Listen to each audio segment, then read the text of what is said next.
Hey everyone, and thanks for jumping back into the cryptoverse.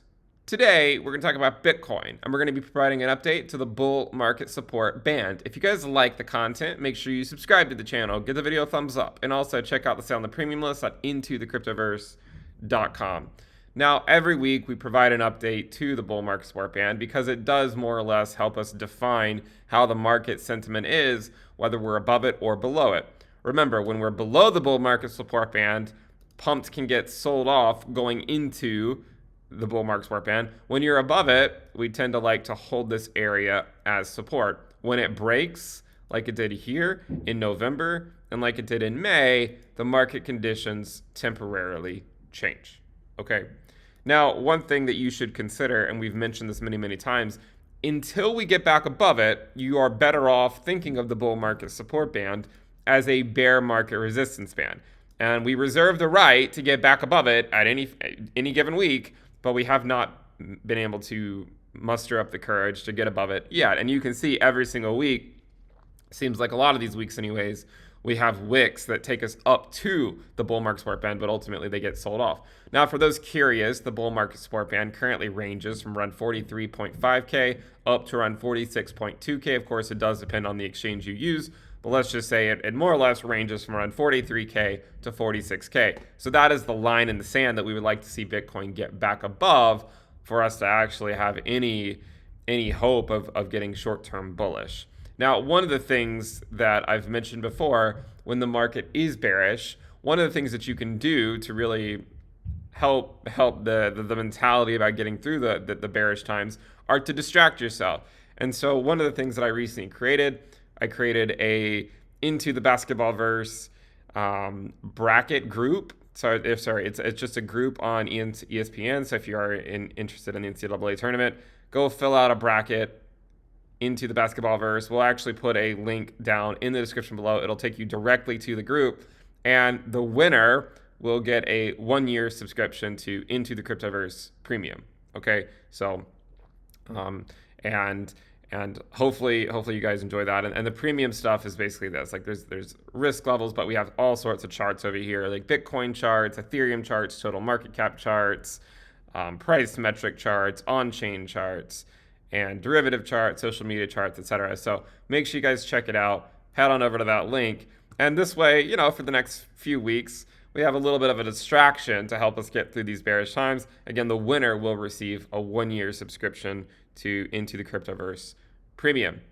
Now, going back to the charts, because again, that is why we are here, the bull market support band is still around, let's say $5,000 to $8,000 above where we currently are. This is the range. One thing to consider is to sort of speculate on what this range will look like in the future. And one of the ways we can do that is we can take a measured move from where we currently are, go back 20 weeks, and say, you know what? 20 weeks ago, the price of Bitcoin was $61,000, only 20 weeks ago. But the implication of this is that in just a few weeks, we'll no longer be including these prices in the calculation of the 20-week moving average. Therefore, the 20-week moving average, unless it gets some type of manic move back up to the upside, is likely to continue to see the 20-week SMA move down quicker and quicker. Now, the reason why this is important is because we know this area can act as a resistance level. Okay, so we want to keep an eye on that, especially if it kind of comes back down here. And if we get squeezed here between this, say, sideways range and the downward sloping bull market support band, which way do we ultimately break? So this is something to keep in mind over the next 2 months, because once we no longer are including these prices up here, the 20-week SMA should continue to come down even quicker. Another reason to consider it is because, it doesn't really matter what the actual values are. They're somewhat irrelevant. It's all relative to some degree. When we're above it, the market behaves differently. When we're below it, the market is very bearish. When we're above it, the market is really bullish. So you can kind of think of it like we come down, there's some bulls that go back up, they try to get us back above it, and they fail. And then we come back down, and then the bulls try to take it back, and then they fail, and then they fail.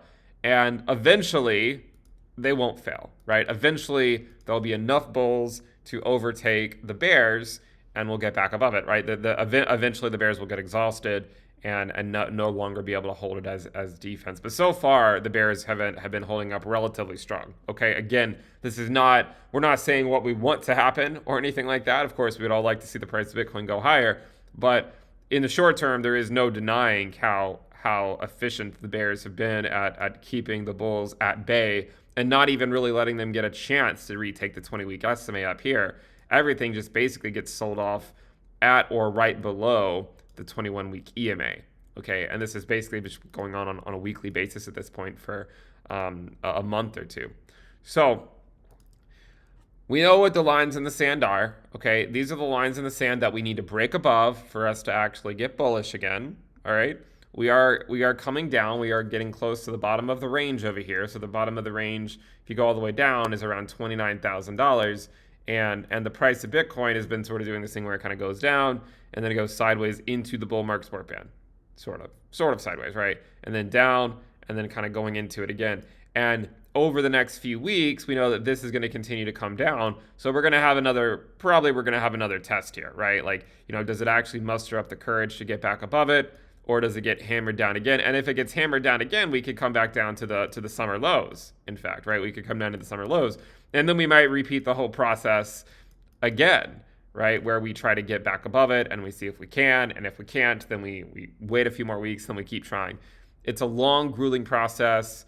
Eventually we'll have the strength to get back above it if you can just stick it out for the long haul. I do believe you will be rewarded. Not financial advice, of course. But in the short term, I know these market conditions are very brutal. And one of the things you can do is distract yourself. That's one of the things I've done in the past is just distract myself. The last time we saw market conditions like this, you could argue back in the summer of 2021, this seems a little bit different, if I'm being completely honest, right? Like this was just a capitulation followed by sideways action. And actually that capitulation, I think, is what sort of helped fuel the next move. If you go look at things like the volume, you can see that typically you want to see a lot of volume come into the space to support a move higher, right? Like, so you see this move here, you're going down into a wall, you get a lot of volume, and ultimately it supports the move higher, right? Here, you're coming down, you get a lot of volume right here, and then ultimately it supported a move higher. And then even in May of 2021, when it came down, we hit this wall on the volume, and then ultimately it supported a move higher.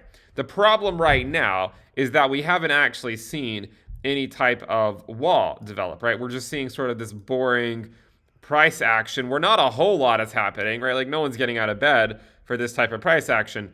But I would argue that there is a slight difference between what's going on right now and what went on back in the summer of 2021. I would say, the last time we've really experienced these types of market conditions was back in late 2019 when we were just getting rejected by the bull market support band. We even actually went above it in February of 2020, and then we had the pandemic, and then we dropped back down below. And then the time before that, where we experienced these market conditions, was in 2018. And you can see here it was just systematic rejection after rejection after rejection, and then eventually, the support range sort of converged with the bull market support band, and in this instance, we broke to the downside. And then we got here, the bulls were strong enough, and then we took it on a rally. And by the way, this rally, while it doesn't seem like a lot, it was like a 4x from this bottom. But even from over here, if you had been buying at 6K, which I was back then, you still saw more than a 2x. This was like a 2x, maybe a little bit more than a 2x move, even from this range. So the question is, it's how long is it going to take us to get to this to a level where we can actually break through and push Bitcoin higher? No one really knows, okay, to be completely honest. I mean, right now, I think you just need to be patient and recognize that as long as we're below it, you are better off thinking of it as a bear market resistance band, okay? And to say, you know what? If as long as we're rejected by it, the market remains bearish. One day we'll get back above it and hopefully hold it as support, and then we can flip the sentiment around and talk about how Bitcoin is bullish and look at some likely targets. But in the short term, we need to recognize the market conditions for what they are and say, hey, we reserve the right to get back above it at any time, but right now it's just systematic rejection after rejection. To some degree, these market conditions, I mean, I don't say this lightly because I know people are down on some investments and some of the the recent buys on Bitcoin myself. I'm down on But one of the nice things about these types of market conditions are that they really have a way of sort of flushing out the tourists to the space, the ones that just pop in to make a quick buck. They're not really in it for the long haul. And then also it has a way of flushing out all the garbage projects and a lot of scams and all that sort of stuff. So these market conditions are somewhat useful, even though it might not seem like it is. They are actually very useful. And so hopefully we'll just come out stronger on the other side. Thank you guys for tuning in. Make sure you subscribe. If you're not subscribed, give the video a thumbs up. Check out the sale on the premiums, intothecryptoverse.com. And do remember that if you want a chance to win a 1-year subscription to Into the Cryptoverse Premium, go fill out a bracket, right? Go fill out a bracket and we'll see who wins. We already have over 30 people that have joined because I posted it on the Telegram channel last night. So that's why some people have already joined. But go fill out a bracket. The winner will receive a 1-year subscription to Into the Cryptoverse Premium, Into the BasketballVerse. I like watching basketball and some other sports. So this is how I help myself get through the bearish times in the market. Distract yourself with something, and then the market will ultimately come back around. Thank you guys for tuning in. Subscribe, and I'll see you next time. Bye.